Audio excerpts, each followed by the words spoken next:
I'm Mark Seifter. And I'm Linda Zeiss Palmer. And this is Arcane Mark.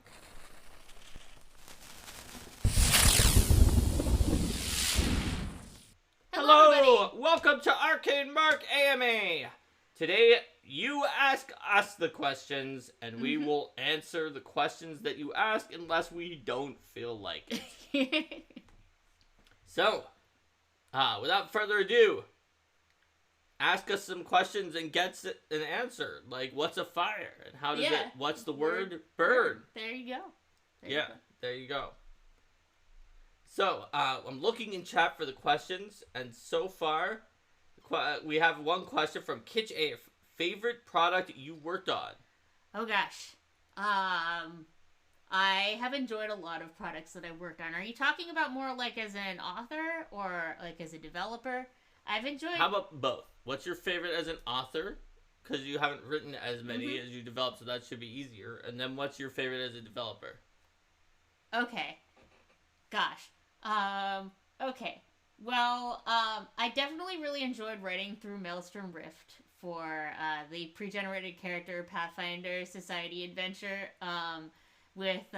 Because the pre-gens were a lot of fun, and it was a cool way to, with people that had these very strong elemental affinities and were some non-standard PC ancestries, to really be able to stretch my wings and be like, oh yeah, you know, you've got an encounter in subjective directional gravity in the plane of air. What's the deal with that? I really enjoyed that. I think that I'm really proud of what's in the adventure pass that I wrote, from the Jewel of Indigo Isles and Fires of the Haunted City. But I have also come to learn that form factor is longer than ideal for me. So, what about mini Leshy adventures? Many Leshy adventures are always excellent. I'm happy to write those. Many Leshy adventures. There you go. What about as a developer? That's tougher because you've done first or second past development work on probably like 300 adventures. Yeah, I don't know if I can pick like a specific one favorite, but as challenging as they are, I do really enjoy sometimes getting into those projects that are like, oh gosh, this is something completely different, like interactive specials, or like back in first edition when we did like the old style repeatables that had like a million different moving parts. So you actually masochistically like the ones that like broke the development schedule, but them were just so awesome in certain ways, like Tome of Righteous Repose or Siege of Gallows Spire. Yeah, exactly. Because the thing with those is that we do get really experienced authors on those. So like the challenge is not as much about the kinds of things that are normally the challenge, but instead like the puzzle of how to make it all work out. I mean, if you're gonna pick one thing, but I also just really enjoy the experience of being surprised by the author with something that's like wacky and creative that I didn't consider, and that's just happened way too many times for me to pick favorites. But just too often. Yeah. Too often it's wacky in just the right way. Well, yeah, it's maybe not always be wacky, but it might be like, it could also be like devious or zany or like, you know, because it could also be like, oh, you know, that's horrifying. Would I rather fight? Would you rather fight 100 Leshy-sized dragons or one ancient dragon-sized Leshy? One ancient dragon-sized Leshy. One ancient dragon-sized Leshy? If you have only one opponent, then it's probably a lot easier. And also, if you have a plant at that size, maybe they're a little top-heavy. And so hopefully you can run away and hide. Whereas if you had 100 dragons with the intelligence of dragons, and you had to fight all of them, you're not going to be able to find some kind of small space to tuck into. They're just going to swarm you. They could also be eternal dragons who are 20th level. You never know. So the next question is devious authors. It has a question mark, so it is a question. So maybe that Numbat wants to know about devious authors. Oh yeah, well I mean I think one of my favorite examples is something that actually Vanessa put in an adventure where it's old enough now that I feel like I can talk about it. You mean where the door is a mimic? Where there's it has a puzzle door. on it, and it's like, oh, you have to touch this thing, but it's a mimic. So there's a puzzle, and like And, like, she even put in a handout for people, right? So it's like, oh, yeah, here's the puzzle handout with the runes and that kind of thing. And our team got really in on that. So we have, like, the runes. And that's like, oh, it's a puzzle. And then But Vanessa told me that, like, when running that, she gave it to her player who was like, I don't like puzzles. And she's like, I know. And he's like, I really don't like puzzles. She's like, I know. Just here's the handout. And then after the battle, he was like, I really like that puzzle. Well, it wasn't a puzzle. Yeah, exactly. That's the point. Devious. It's being surprised. I mean, it's in the same way that my favorite part of being a GM is when the players come up with something new and exciting and fun that I wouldn't have thought of. You can get that experience when working with authors too. The outlines aren't going to specify every last aspect of what you want, so creativity is king. Do you have answers to either of the questions that were just asked? Hey, I dodged them by you going into the Leshy Dragon and Ancient Dragon question. Okay, I don't know. My favorite product is usually whatever I'm working on right now. So I'm working on, like, elements for the Eldamon and Elemental Avatar. But also, just, like, Pathfinder 2nd Edition, like, sure, the hours were absolutely outrageously terrible. But, to get it actually done. But it's just a huge accomplishment, like... On the list of like lifetime accomplishments, making a giant successful edition for a tabletop RPG is going to be on there. And so I find that to be something that definitely matters. Kajesh says, I tried. I was actually going to answer, but Linda started answering the next one. I was like, this is a good way to dodge. Well, I wasn't trying to give you an out. I just saw a question with Leshy in it, and then I must answer. What about the Leshy question for yourself, though? I think I probably agree that the one ancient dragon-sized Leshy, because there are some gargantuan creatures that are not as dangerous as 100 small creatures. And so, besides which, Leshies are very rarely evil. Yes. So, I probably might be able to, like, fall to my knees and beg and plead for my life to the Leshy, whereas the dragons probably will eat me, and there's 100 of them, so... Yeah. Even if one of them wants to spare me, if even one of those 100 dragons wants to eat me, it'll probably eat me. Like, I could be defeated by any of them. So at the point where all of them could, even one Leshy-sized dragon could defeat me, I think the one ancient dragon-sized Leshy is good. Also, if it's that big, it may have, like, roots stuck in the ground and be unable to move very fast, so I may be able to run away. So the next question from Numbat is, what will you miss most about living in the Seattle area? And what are you most looking forward to at your new home? I feel like the thing that I'll miss most is something that I've been missing since the start of the pandemic, really, which is the connections to the folks at Paizo. But did you hear, Linda? The state of emergency is over, so there's nothing left. This is my skeptical face. Yeah.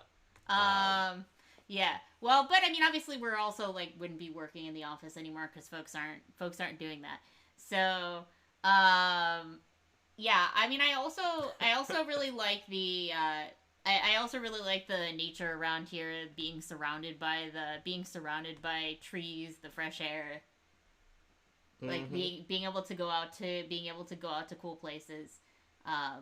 But what I'm most looking forward to is being close to family again, because our families are all on the East Coast, and or at best in the Midwest, or in the best in the Midwest. Yeah, I guess it's not technically East Coast. So yes, obviously we have, between us and our immediate family, I have one sibling in the Midwest. Everyone else from both families is on the East Coast. Yeah, that's right. That's why I say at best in the Midwest. So that's the most, but also like having a house is gonna be cool too. Yes, I feel like having a house so that at least when we're paying even more massive amounts of money per month than we are now, we're paying it towards the house, and we will have a thing at the end of the house that we can, like, try to leverage into, like, retiring or something, or, like, I don't know, paying medical expenses, whatever we needed to do, whereas giving this much, the amount that we have to for rent over here, and then just at the end it's like, well, that's it. It feels really bad. So I'm very much looking forward to at least working towards. I don't even care if the house retains all of the value that we put onto it, but at least if it retains some of the value that we put into it, then we have purchased something that we have and we can use later rather than just paying for nothing in the future. So that's what I'm looking forward to the most. Shamil Fast, how do you keep yourself writing when your brain is like, no, you don't get to write today? Well, I would say the first thing that I have to determine is, so I'm assuming this is the day when I've determined, yes, I need to write at least something. Well, maybe not. Yeah, so maybe not. Sometimes, like, I feel like you're just not feeling it with the writing day, and, like, constantly trying to push yourself isn't gonna get you anywhere. You'll just, like, for me, at least I can wind up in, like, a guilt spiral, or, like, oh my gosh, I need to be doing better, or whatever. Fortunately, at Paizo, generally, if there's something that you desperately need to write because it's 2 weeks overdue, there's probably, like, 12 to 29 other things that are even a month overdue that you also need to do, or at least 1 week overdue, and even if it's not 2 weeks overdue, and you can be like, well, I'm not, my brain really, really doesn't want me to write exactly right now, and so brain, here's the bargain. It's like, okay, we're not gonna write, but we're gonna pump through whatever that other thing is that's overdue in exchange. And so sort of like setting the procrastinated parts of your brain like against each other and like tricking yourself into being highly productive in something else. Yeah, that's definitely what that's I do. One way to do it. If what you are specifically need to do is for your writing is like a development pass on something that is going to go out, then one way you can try to trick yourself is if you're like, if I don't do this development pass, it may go out without another development pass. And in that case, it might have things that are broken or messed up that come out through. And then people aren't going to have fun. And then it's going to be my fault, and I'm going to feel terrible about it. And I'll never be able, like, See, 2 years later, I'll still remember, oh, that thing came out that I didn't do the development pass on, and then it had a problem that I could have fixed. And so I try not to do that because that's not healthy. Oh yeah, I try not to do that too. but since that happens whether I want it to or not, which helps me to develop no matter what. I would say like sort of going back though, like seeing if there's another task you can do, or even another task within the project. Like let's say that you're like, oh, you're writing like an adventure and you're just hitting your head against the wall with this encounter and it's just not coming together. Like, could you go off and work on like a section of brainstorming about an NPC? Are you trying to write final words when your brain is just like, I'm not with the final words, but I'm in more of an idea space and I can make some bullet points and throw some ideas at the wall and come up with some stuff that might be useful for another time? Fullback points out, like, yeah, if you're wearing multiple hats on a project, pivot to something adjacent can help. Can't write? Do some layout work. Figure out art, etc. Yeah, exactly. So if you can find something that's still progressing toward that goal, but is not the one thing that you're specifically stuck on, or, like, go take a walk, or, get a snack or something. But what I found definitely doesn't work is just staring at the page and willing words to exist. At Paizo, you have a lot of options. I'm also talking about like as a freelancer. When I'm at Roll for Combat or when I'm doing freelance, there's not really options. For freelancers, a lot of times I'll be like, oh, I'll start it later, although that's not the best plan. At Roll for Combat, I have the advantage, I guess, of I'm lucky enough that when there's an assignment where it's like, well, yeah, this entire book is written only by me, I can get myself to write pretty consistently and do 2,000 words a day, and there's not really a trick to it. I just can get myself to write pretty consistently. Well, I guess there are some tricks to it. One way to trick yourself into writing more is if your brain is not giving you a good pace, you can be like, okay, well, I'm basing the amount of work that I'm going to do now on reaching my milestones for the day. So if I finish a little early, I'll end a little early, and if I take longer, I'll go longer. And then that can convince the part of your brain that doesn't want to do it to be like, oh yeah, I'll get to like rest more if I actually focus. Or find like some other like small thing that's a reward. Breaking things down into small components and then being like, okay, yeah, if I do this much, then I'm done, and I'll watch that show I've been wanting to watch or whatever. So I guess it really depends on like what kind of mindset I'm in. Is it like am I like having problems with this project because I'm anxious about it? Am I having problems with the project because I'm like tired from something else? Am I having problems with it because I'm just not really feeling inspired? So like taking that moment to step back and think about like, why is this project giving me a problem? Then that helps figure out what solution I should go for it. That's right. So, we have two other questions that are on here. The next one is, do you like GMing or playing more? I generally prefer playing. I would say that in the past, when I had like more free time, I really did enjoy GMing Kingmaker and other things like that. But I find that when my time is more limited, I prefer playing.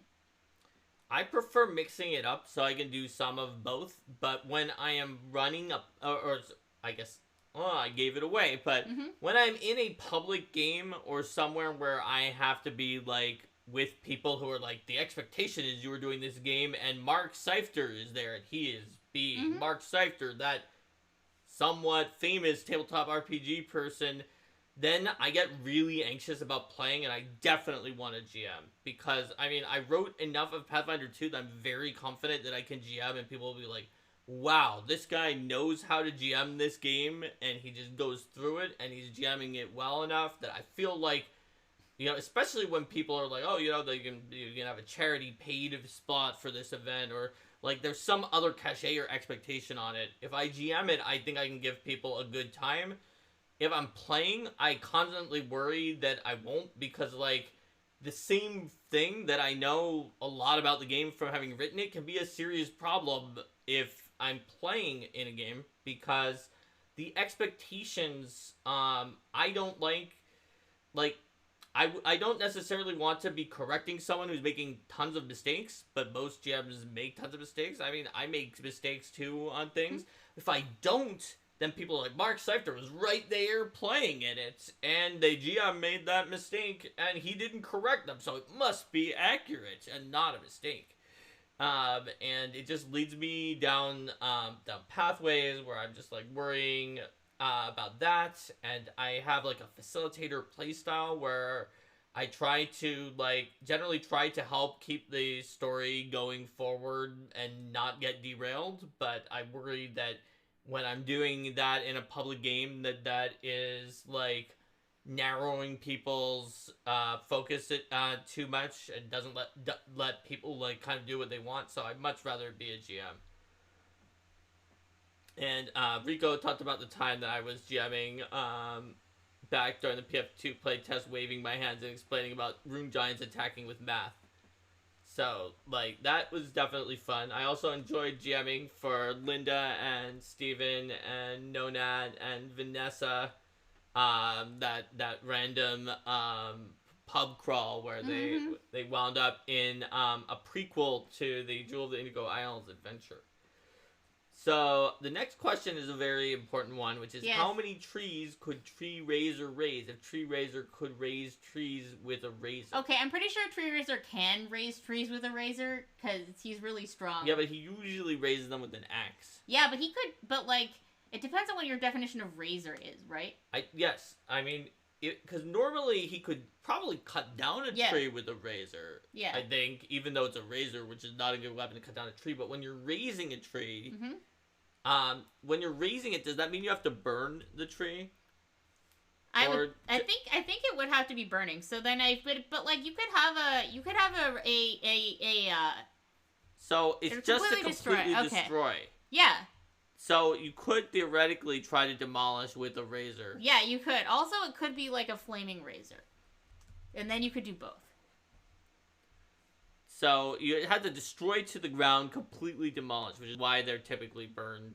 So it doesn't have to be burned. Yes. It would be very difficult to do it with a razor. But I think that if he could do it at all, he could raise all the trees, because he's a demon lord.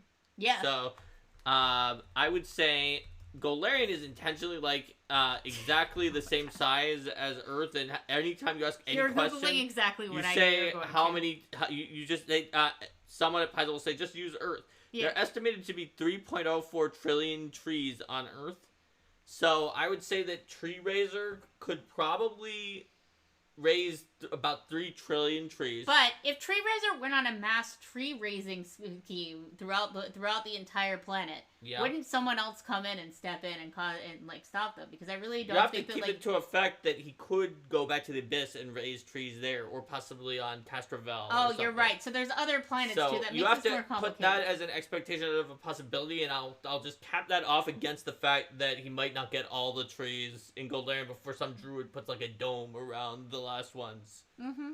And I'll just say maybe 2 to 4 trillion trees is probably what he could raise. Yeah, I do think he would get bored long before that, though, and want to destroy something with more sapience to it. He'll just change his name from Tree Raiser. He's like, I've done that. I've finally satiated it out. I'll change it to Staunt in Vain. Everyone's doing it.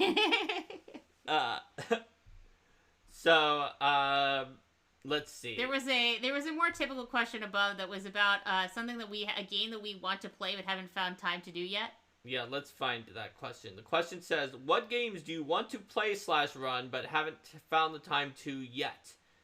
Whether that's because it hits a certain vibe or does something interesting mechanically, etc. from Foldback.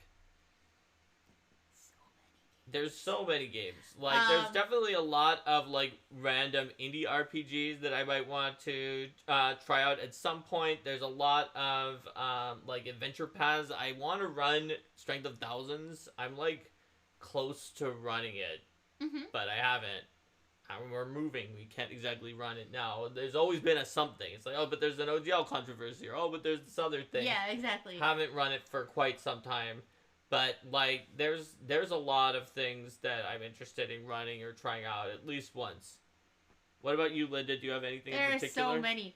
I know we got one of those, the new Gloomhaven game. We haven't had a chance to play that yet. We've got so many, we have so many video games that we haven't had a chance to play, and I'm starting to try some of those out. One of the things I started one of those things on my list a couple days ago, Chained Echoes, and having a good time with that.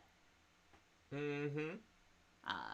Been trying to hit a few of those video games at least, rather than keeping the infinite unplayed log. The next question is, you mean 3 trillion? Yes, but indeed. It was phrased in the form of a question. It's an example of a game mechanic, not necessarily TTRPG, that really impressed me. That is from Rico the Bold. Let's see. So, I'm generally impressed by game mechanics if they do something interesting and elegant that makes me think, or if they have some kind of, satisfying ludonarrative connection where the thing that I'm supposed to be doing feels like what's happening in the game in a certain way. So, for example, in Spirit Island, when a lot of those elemental spirits really have this visceral feeling of being whatever weird elemental thing you're supposed to be. So if you're the ocean, then it's you cannot get to the center of the board. There's one card. If you happen to random it, maybe you can. But other than that, you're not going to be doing anything there. But when it comes to the outer oceans of the island, you are an unstoppable force. But your tide goes in and out. And when it's in, you can go, onto some of the coastal areas. But when it's out, you even lose access to some of those and can really just drag things into the ocean. So it kind of feels like playing the ocean.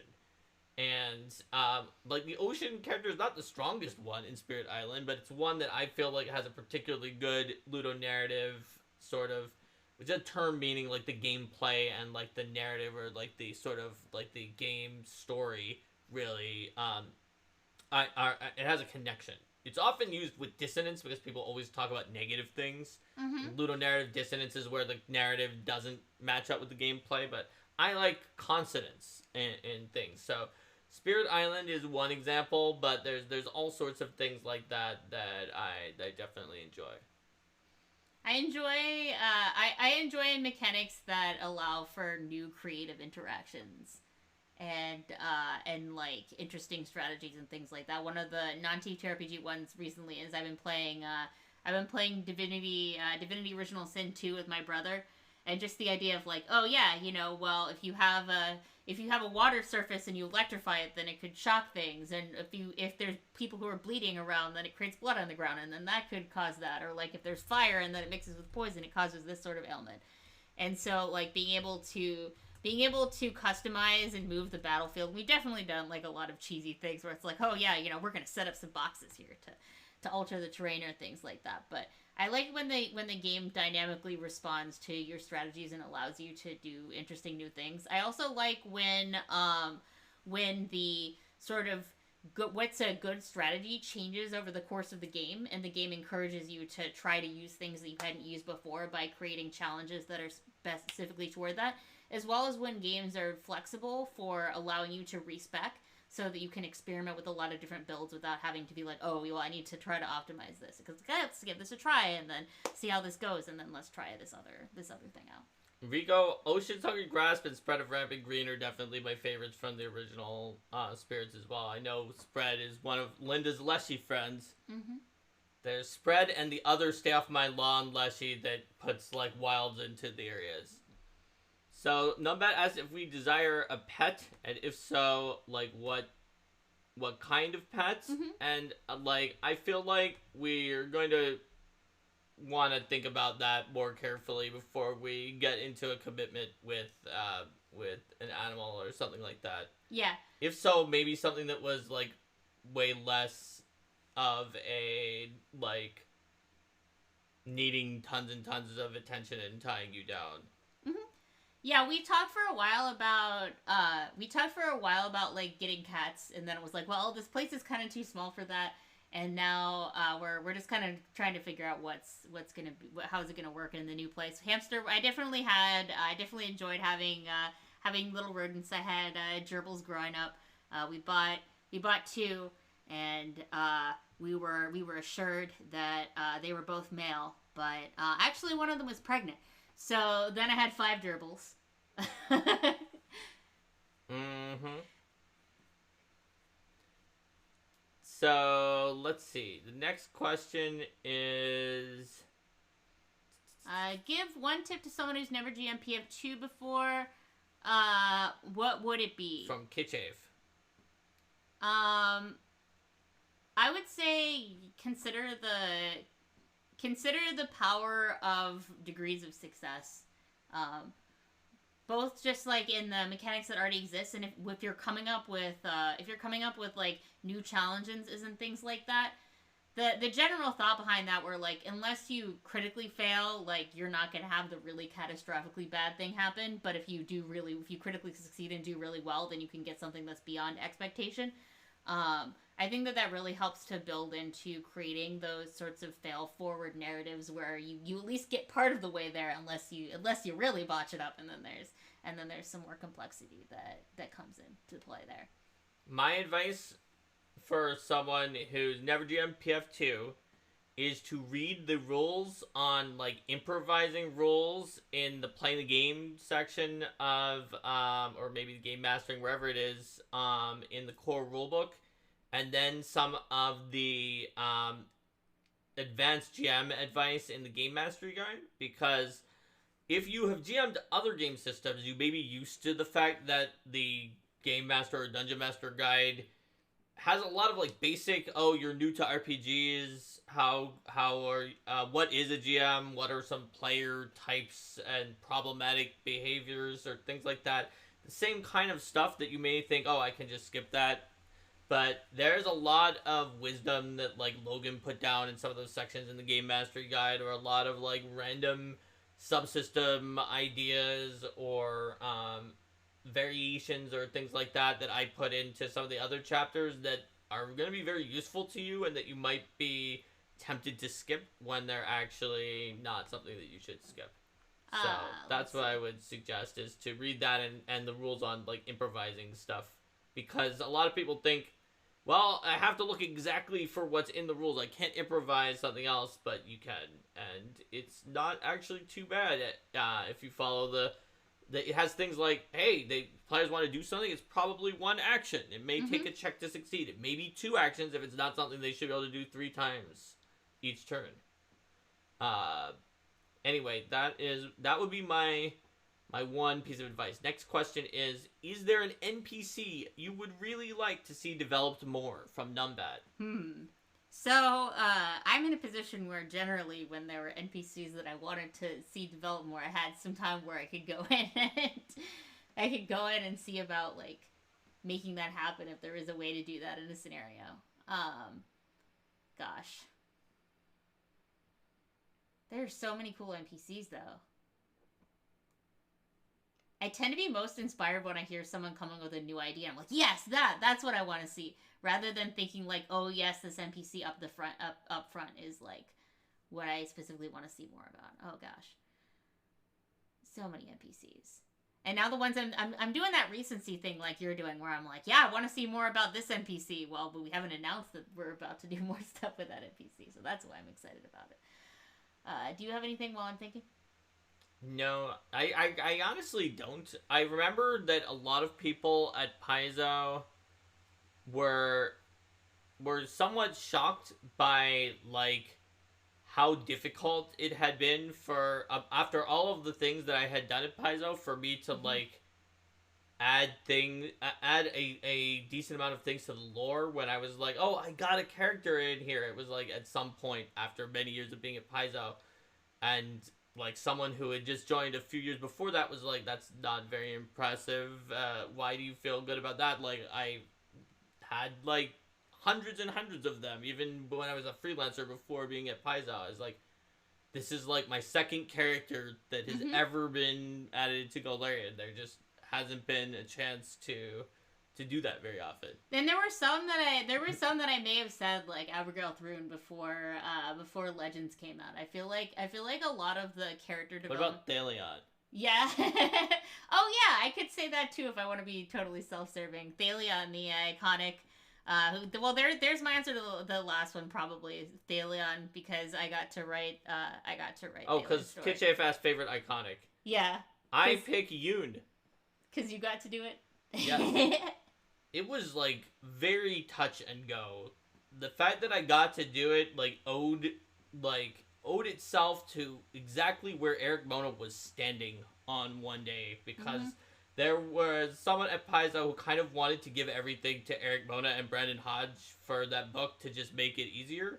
And then Eric was like, I don't want to write all of these. Can some other people do stuff? And I said I wanted to.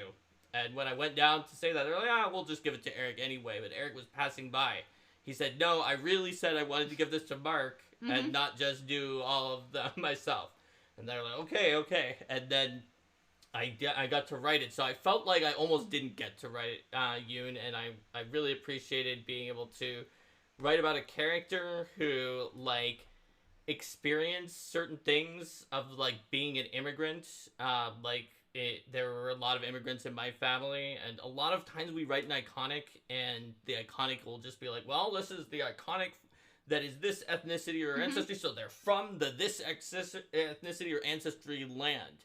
Whereas Yoon is essentially, like, from the, like, fantasy Korea-ish place, but lived in a fantasy Japan-ish place, and it was not always a good situation for her family. So I felt like that was something interesting that I enjoyed her story and her optimism despite all of the like really nasty stuff that happened. And then for Thalion, I was interested in both exploring some aspects of Elven non-religious philosophy, as well as having a non-religious character, because when you see like the portrayal of non-religious people in the setting, it's very much just like, oh yeah, well, you know, there's Rahadoom, and like Rahadoom is generally like, oh yeah, well they're anti-religion. If you go there and you're the cleric, they'll arrest you or whatever. So I wanted to explore that in a different way. Plus the character's just been fun to work with. We missed one that was up above.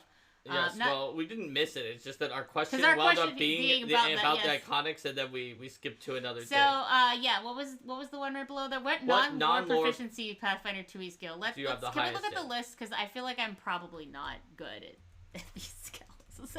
Okay, so Linda, all right, untrained or above in acrobatics, Linda. I'm untrained. Untrained or above in Arcana. Well, magic doesn't... It doesn't exist. Exist. But it doesn't matter what you know about arcane magic and creatures. I would say that I'd be pretty good at that if it's just about, like, how much do you know about magical fantasy creatures. Should you be able to recall knowledge, decipher writing, identify magic, learn a spell, and tap ley lines about arcane fantasy stuff? let's let me do So that. you're at least trained in that. Are Yeah. you at least trained in athletics? No. Are you at least trained in crafting?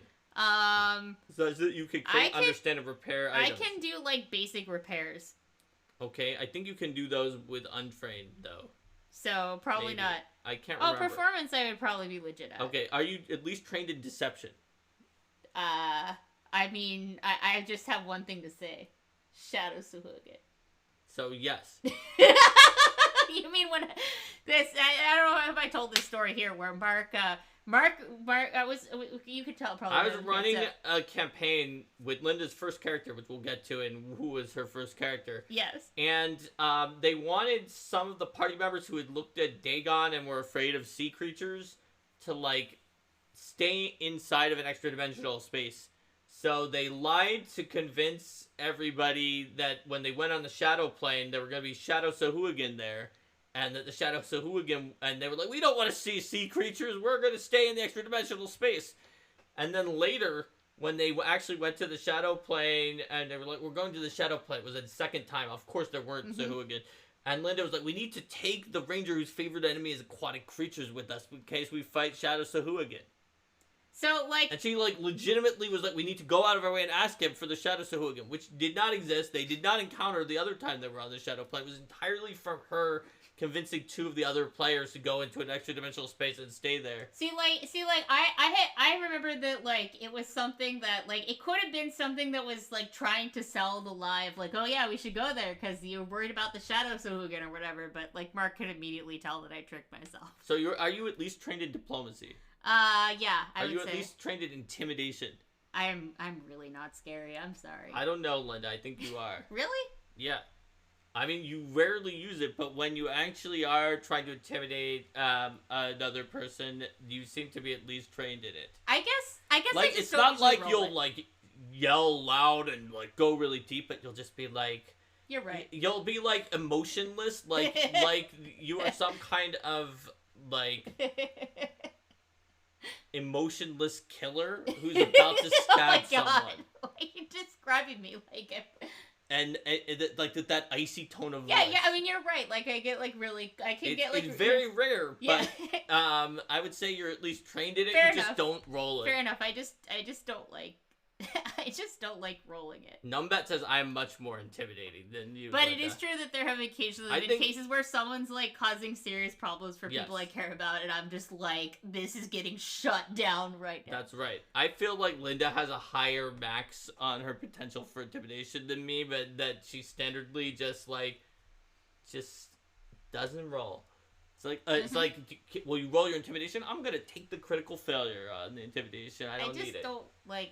Yep. Rolling. So non-lore, medicine. Are you trained in medicine? Like first aid, patch up wounds? I mean, well, just like having basic CPR training and stuff like that count. Did you do basic EMT, CPR, that kind of stuff? I didn't do. I did like the basic CPR and like that kind of stuff. But did you do bandage stuff with that? If you didn't, then Pathfinder would say you're Pathfinder not trained. would probably say I'm not. It's been too long. I don't remember all that stuff. What about trained in nature, knowing about the natural world? I am very much someone who lives. While I love leshies in fantasy, I'm very much someone who lives inside of boxes and does not have a green thumb in real life. Yeah, my grandfather on my mother's side had a giant garden and had a huge green thumb. I remember one time we were on a trip with him, and I was pointing out all different leaves. I was like, oh, this is this tree. And he was like, I can't believe it, Mark. I didn't think you knew about any of these plants, but yes, that is that tree. And I was like, well, I don't, but at Gen Con we were doing True Dungeon, I was a druid, and I had to memorize, like, 20 different leaves so that I could do my special ability, and so I now happen to know them for, like, because we went on the trip right after that. And I no longer know it, so I'm going to say I'm untrained in nature, too. What about occultism? Ancient philosophies, esoteric lore, obscure mysticism, and supernatural creatures. That may actually be my highest skill. It probably is. In real life. I would probably be legit at that too, in the same way with like Arcana, we're talking about. Do you know these kinds of where stories? it's like, did you know that one of the 7 against Thebes who attacked Thebes was named Tydeus, and that he was doing pretty well until he lost the favor of the gods for eating someone's brain? Like, that's pretty random. All right. Unless like your knowledge of mythology would be. But it says ancient philosophy and esoteric. But would lore. it be scoped under religion? Your knowledge of mythology. Oh, yeah, it might be a religion. That's a good point. So I it's may gonna actually be one be of the those highest two. in religion. Yeah. Weirdly enough. Yeah. Because of my studies of religion and mythology. Anyway, performance you're at least trained in. Yeah, for sure.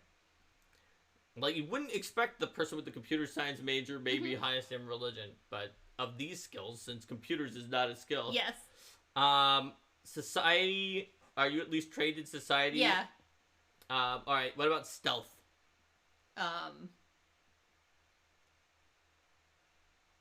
Maybe? Maybe. Okay. What about survival? Like, I guess I haven't had many opportunities to roll stealth in my life, but... What about survival living in the wilderness? I'm definitely untrained. Nope. What about thievery? I feel like you're trained in thievery Yeah. from hacking at MIT. Yeah, I would be trained in it from that. Which not everyone is trained in thievery. That's true. You're at least trained. So which of those is your best skill? Oh, gosh. So of Arcana and Deception, Diplomacy, Intimidation, Occultism, Performance. Oh, we didn't ask if you were trained in religion, but I think you are. Yeah. Religion, Society, maybe Stealth, so it's obviously not the highest, or Thievery. I don't know. It's actually a lot. You thought you weren't going to be trained in most of these skills. I feel like it's probably going to be either diplomacy or performance. Okay. So Linda's highest is probably diplomacy or performance. My highest is probably occultism or religion, whichever one you're going to put the weird mythological When you facts take it down to Pathfinder skills, because like a lot of the things that you need in the modern life of someone who does the stuff we do. Because you could claim that a writer is crafting, but the problem is my actual ability to craft some physical object is incredibly bad. It's it's among the worst, the things that I'm the worst at. It's like me and the parts of survival that are about not getting lost. Yes, that's correct. It's just medically terrible. On the other hand, you're immune to lose the path because you already lost it. You're right. I think we may have mentioned this on the show before that I am so bad at directions that Mark that the idea is that like if there's 2 ways to go. Linda's family told me to do this, and then I did it, and it worked. Yes. Which is if there's 2 ways to go, and you ask Linda which one, and then you just go whatever the other way is, then you're more likely to find the right way. That's correct. However, she's very good at finding all the treasure chests in video games. Yes. I am worse than Chance in finding the correct direction because I trick myself. Yep. She second guesses it. Sometimes her first instinct of where to go is and right. then I'll if you be like final answer, it's usually wrong. Yeah. Well, it's like when I went away to college and my parents gave me a smartphone. I'm like, oh my gosh, thank you so much. And they're like, this is also for us because we couldn't bear the thought of you being without a GPS. Speaking of which, I've taught AI classes, and in AI classes, there's a very non-intuitive fact when you're building like a decision tree or a boosting algorithm that takes lots of little weaker classifiers and makes a stronger classifier, which is like a classifier being something that like makes a yes/no decision, right? And it's like, well, what do you want when you're thinking of which classifiers you might use? And people often say, well, I want something that at least is better than 50%, because if not, then it'll make my entire thing in the end worse. The answer is, as long as it's not exactly equal to chance, in which case it's useless, you can always use it by just taking one that's consistently worse than chance and reversing it. And people are like, what? When you just say that you can take anything that's not equal to chance, I was like, here's an example. And while I was teaching the class, I would say, like, I'd be like, my girlfriend Linda, her parents told me that if we're going 2 ways, ask her which way to go, and then go the other way. And it'll probably work. And statistically, they're right, like, 2/3 to 3/4 of the time when they're two paths. And then a lot of students were like, oh, yeah, I get it now. Because you make it real. You make it based on something from real life. That's right. Well, part of it, too, is that, like, if I'm walking somewhere and I'm talking to someone, then I'm probably just going to keep walking and talking to them and forget that I needed to turn off. So, like, my friends just then learned that when we got to the turn-off point, they'd be like, Linda, weren't you gonna... It's like, oh, right, yeah. Like, I will not remember. I will walk for minutes in the wrong direction before I realize what I'm doing. Also, I think forgery is society, so, like, having good handwriting, it would be society, too. Rico's like, why would writing, maybe being crafting, would be cipher writing. Cipher writing is part of like, a lot of skills. That, like, Arcana, society, like, a bunch of them have a way that you can decipher certain different types of writing. And I think also you would use, like, religion and... maybe crafting if you were like writing something that had to have religious text. Also, it's not exactly clear what like being a good author is, but I think crafting for the manuscript makes some sense there. No, I do think thinking back to intimidation, I do think I'm better at intimidation because like you were so not intimidating. Yeah, well, Numbat said I'm much more intimidating than you. Always scary. She's badass in real life. Gasp. Alright, so the next question after our proficiencies is, what was your first tabletop RPG character? My first tabletop RPG character was a character named Liviana, who I built to join in Mark's campaign, and that was... Do you count the random character that like went through a dungeon with skeletons that your dad ran when you were Yeah, well, my dad went... Yeah, we would Was that like a real character? Well, we would do like that was more like doing those like text-based RPGs where you choose what to do and stuff like that, except that it was in real life, and we'd be like, okay, you come to a room and there's like a stack of hay and there's a table and there's like a key. What do you do? We would do those together. I don't remember specific characters from that, although my mom and I used to do, like, I would wake her up and pester her in, like, 3 years old. This is when I was 3 years old. I was a little older when I did this. Okay, you'd be like, you're a Metroid today. I'd be like, what character do you want to be? And, like, that's the first thing she'd hear. It's like, good morning, it's like 6 a.m., a small child is in your face asking you how we're playing Pretend today. And I played Pretend, like, constantly as a little girl. Oh, yeah, I mean, this is her shocked face that you're an RPG over Leshy of all narrative now. There you go. So yeah, Liviana as Zenobia Zaraxis. Cleric of Freedom. Cleric of Freedom. I joined with the 7th level character. With a prestige class. With a prestige class. 3.5. I forgot at least one of my major abilities for the first few sessions, but her character worshipped the goddess of the moon and had the ability to like command like non-evil lycanthropes that were working for like the goddess of darkness and like turn the evil lycanthropes that were working for the goddess of darkness. And so one of the first encounters was the evil lycanthropes that were working for the goddess of darkness, and Linda did not turn them. And then the next encounter, her character had an ability that if you're grappled, you can declare at the beginning of your turn as a free action to not be grappled, and it was a plant, and it grappled her. Yes, and she did not declare that she was not grappled. And after the encounter, people were like, you had that ability. It's like, damn it, I'll remember it next time. One of the other players. It was a good way to learn what my character could do. But it's like they didn't tell me what I should have done. Throw her off the deep end. Anyway, I would not actually recommend starting at 7th level. We warned her that the cleric with prestige class was very complicated. I didn't care. But she didn't care because she wanted to build a complicated character so that she could spend more time with the GM. Yeah, that's exactly why. That's also why I wound up with a familiar and an overly complicated backstory. Because I was interested in you, but I wasn't quite ready to admit to myself that I was ready for another relationship. So I just made an extremely complicated... increasingly complicated character. And then, sent you mixed signals until I was eventually like, I'm an idiot. I'm sorry. Do you want to go out with me? Because you were, clearly interested in me, but I was being weird. Anyway, it worked out. Little Lee Fleshy is confused. Little Lee Fleshy is confused. It worked out. We went on a first date, and here we are now. So the next question after that is, let's see. If Leshies didn't exist, what would I be the over of? I don't know. You think puppets, maybe? You'd be the over puppet of all narrative? And you did create Poppets. Yeah, I did make them. The original Poppets in Pathfinder First. So that's what I was. So and they're also tiny and cute. So I think I'm gonna go with Poppets. Could be the over Poppet. Do you have an alternate answer to that? No, I think that's kind of, or I would say Overbat. Oh yeah, Overbat. Yeah, that works too. You'd be the Overbat of narrative, who's just flapping go. Over narrative as like a tiny, maybe a kitty's hognose bat. Or... Alright, I like that answer too. They're both valid. Okay. So the next question is, what magic doesn't exist? Yes. It actually doesn't. I'm sorry. What about the magic of friendship? I hope I didn't ruin your childhood mystique. Next question, also from Rico. Who is Minotaurity's nemesis? I think that Minotaurity's nemesis is probably Moriarty? Is it Sherlock? Yeah, Moriarty. It's probably like the Cragrack detective Sherlock Holmes. Yes. Yes.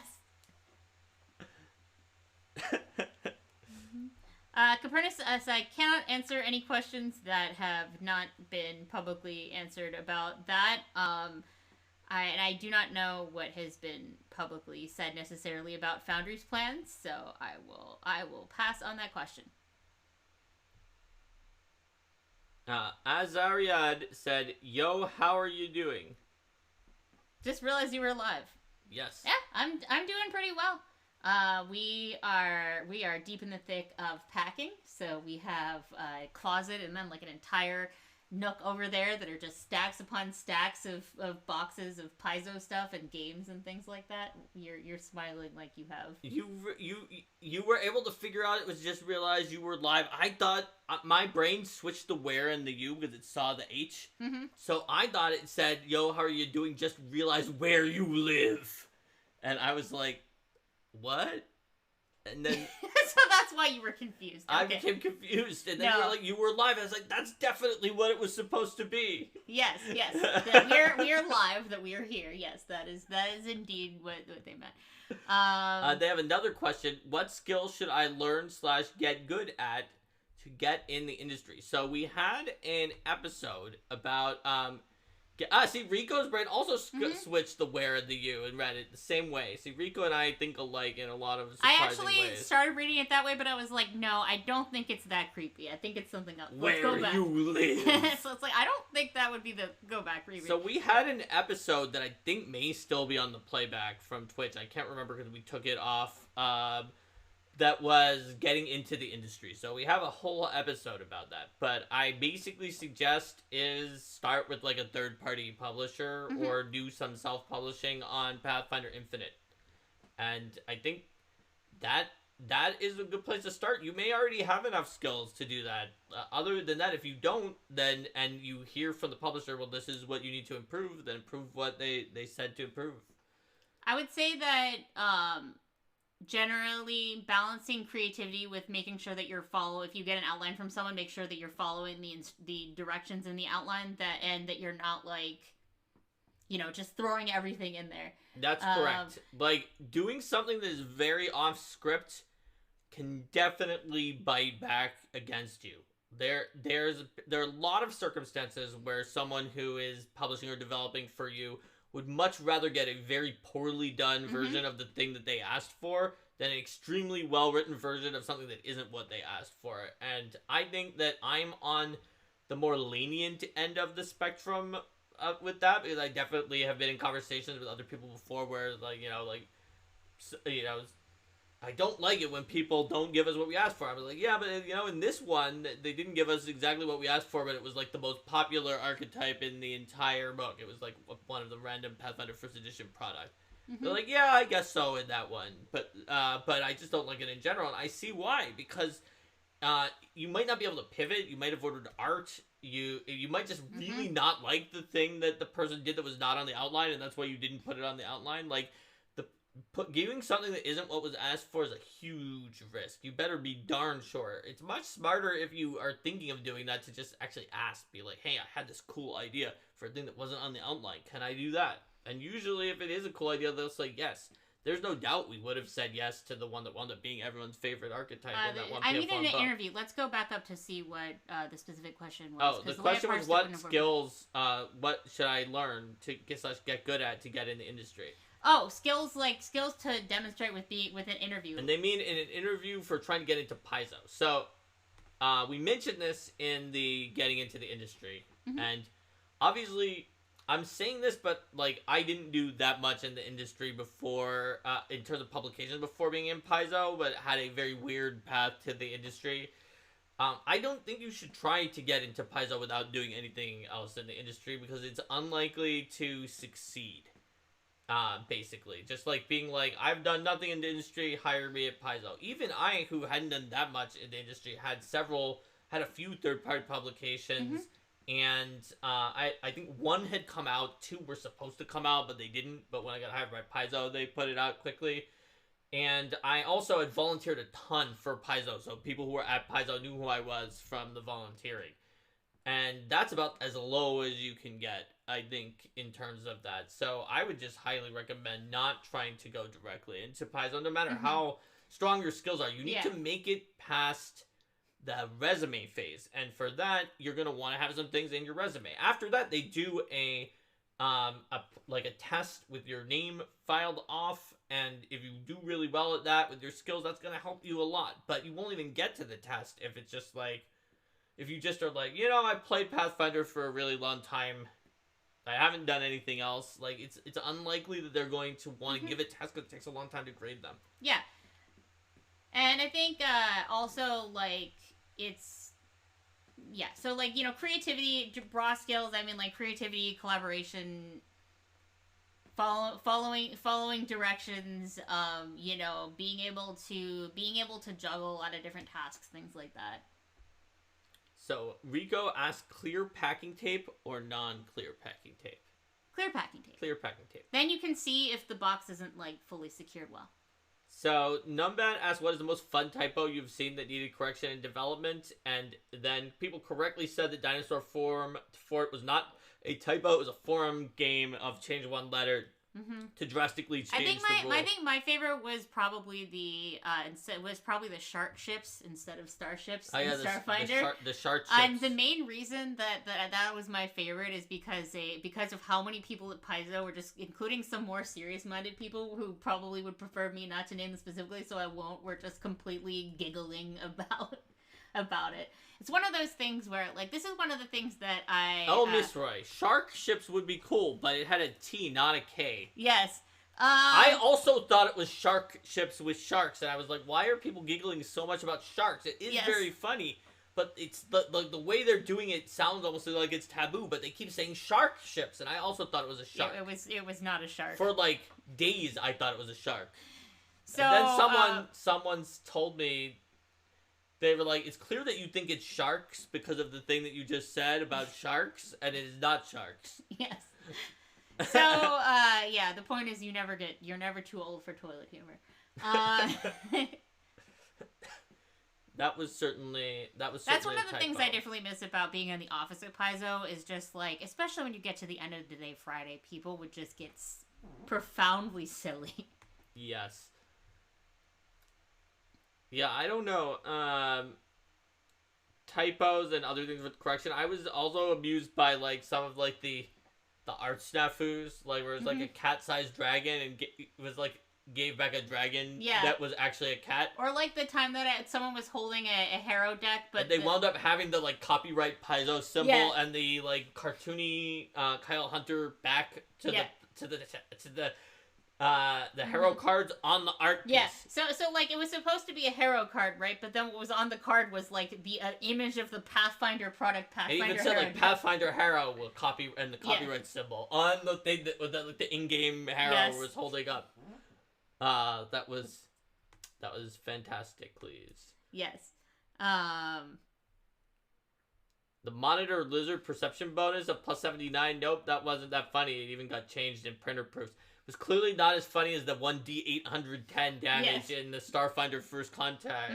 Especially since Joe actually ran it as written for the Delve. And it was really funny because on 1d810 he rolled like 9 or 10 or something like that. It did not drop Yes. the so they character didn't he was realize shooting. for a bit that he was doing. Or no, they saw that he rolled 1d810, 810, and he just rolled like 10, and the character was still up after 1d810.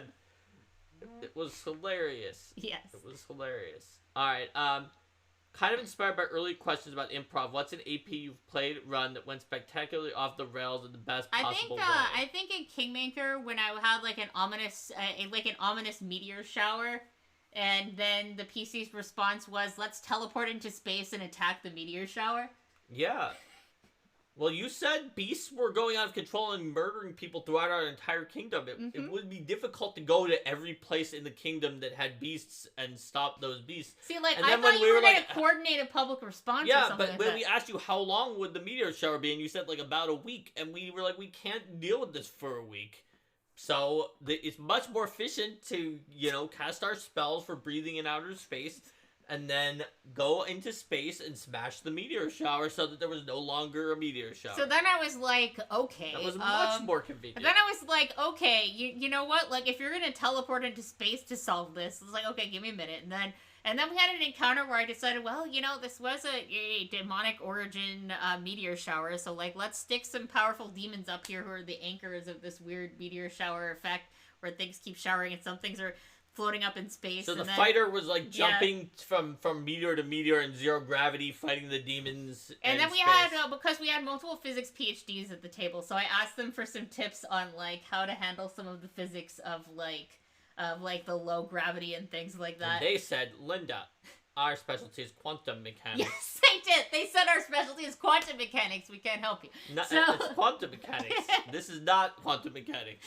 Yes. Because all of them were quantum mechanics. So they were smashing the meteors and fighting demons, and then I decided that after a tricky and interesting encounter there, that was an alternative means of solving the problem. Yes. So, let's see. The next question after what about you? Is that your favorite too? Where we just went completely off the rails. An AP that you played or run that went completely off the rails. I didn't even think that was that completely off the rails. That was like one encounter that was really off the rails. I thought that we're gonna teleport into space and attack the space rocks was pretty off the rails. I think that like my APs when I run them rarely go.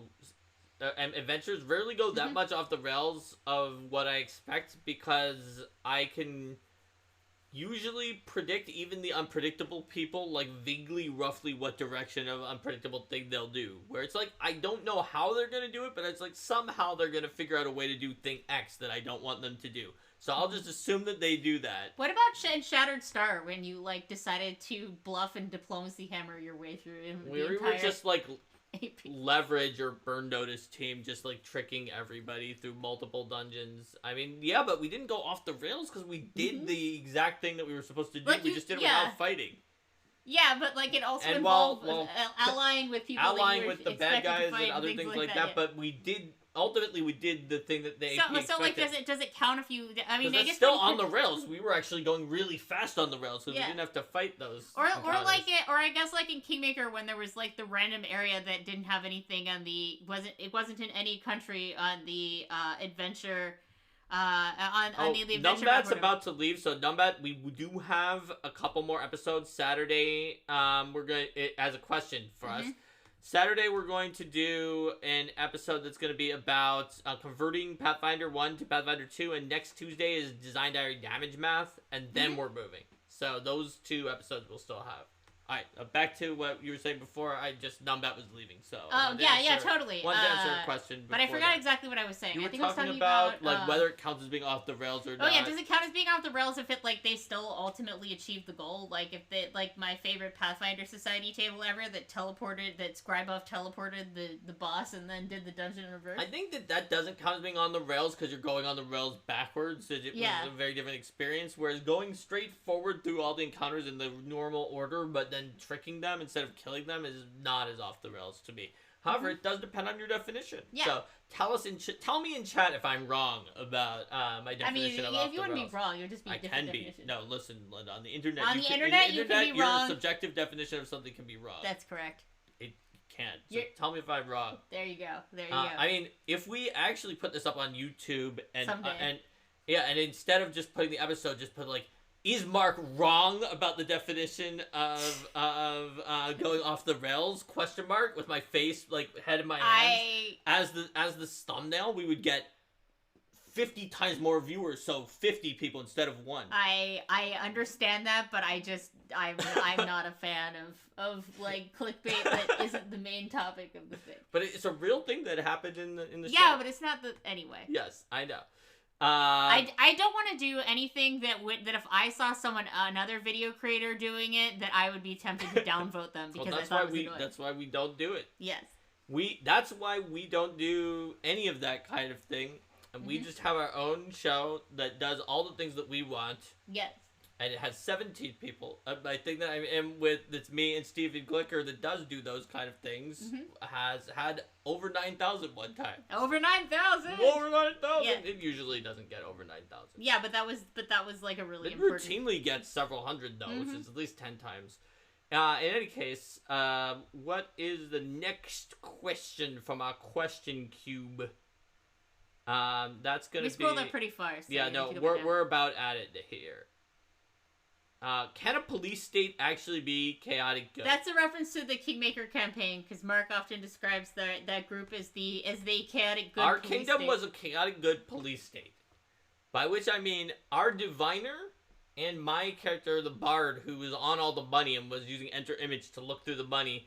Between us, we saw just about everything. It was you could also call it a chaotic good surveillance state, maybe. We saw basically everything that was happening everywhere, and we just, we didn't bother people about it unless it was a problem. Yeah. So if there was a crime, if someone was like mugging someone in the kingdom, chances are we would find out like while they were in the middle of mugging them and then teleport there and stop the mugging. Yeah. Like generally, I think part of it too was like that very few things were actually illegal in the kingdom unless you were like actively hurting someone, then that's do true. Your own thing. And so, like, someone was trying to bring in an illegal drug that was just drastically deadly to the people who used it. And, like, the moment, like, a little bit of it came in, our surveillance state caught it, and we were able to trace it back. We figured out who was bringing in the drug, and we absolutely shut that down. Yeah, they got treatment for everyone who had been exposed to it, because it was, like, a really, really nasty substance, and then shut it down. One time there was an avalanche in a pass to our town, and a person got trapped, caught under it and killed, and then we brought them back to life with our Staff of Life anti-Alex. With their rule of no one may die by any cause other than natural cause. One time a giant owlbear attacked the kingdom while we were, like, away going to dinner or somewhere else, and it killed, like, I think 2 people. And we brought them back to life with our Staff of Life anti-Alex. Alright, let's see. Are there other questions here? I think that we made it through all of the questions. So, you have, at this point, basically you have a little bit of time to ask us one more question if you want to. And if not, then we will go into our outro if nobody has asked any questions by the time I give Night Trace this XP reward for subscribing. Thank you for subbing. Thanks for subbing, Night Trace. It's been a while. So I gave Night Trace the XP. Does anyone have any other questions here for us? Otherwise, we went pretty long and answered a lot of questions, so I feel pretty happy about this. All right, so in that case, let's say goodbye to YouTube and then do our outro and talk to people about stuff. Bye YouTube. See you next time.